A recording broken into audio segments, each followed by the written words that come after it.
And I guess obviously the first thing, the big hot topic is James. Do you know his status then for Saturday at this point? It's still up in the air.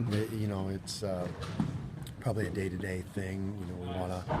Our first priority is making sure he gets healthy. He's an important part of what we do, and part of what he does well is his energy and how hard he plays and how he can fly around. And you don't want him limping around.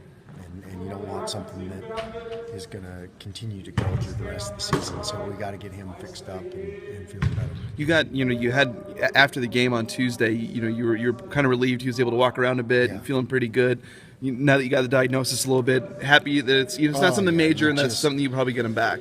Right, and because we're playing some good basketball and we're close to being a really, really good team, and we got to get over the hump, and you need James to do it.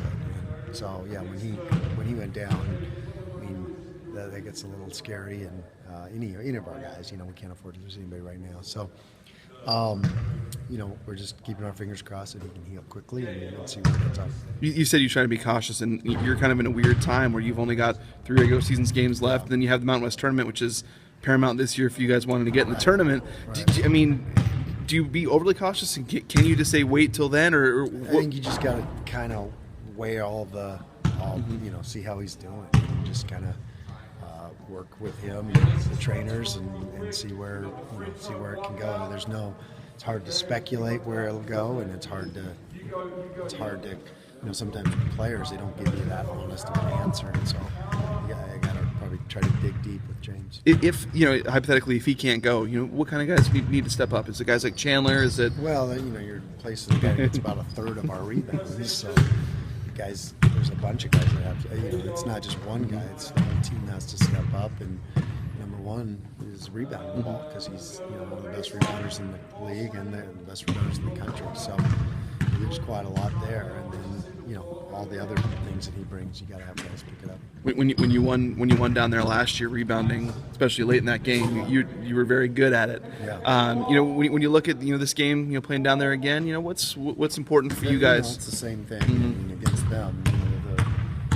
Their formula is the same, and we got to be able to execute ours at a higher level than we did here. And that number one was rebounding, because they do it so well.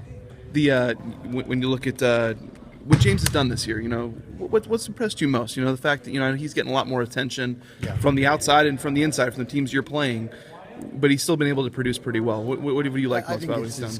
Continuous growth that I see, that he's working hard, he's still trying to get better, and he continues to improve. And so that's probably the most important thing.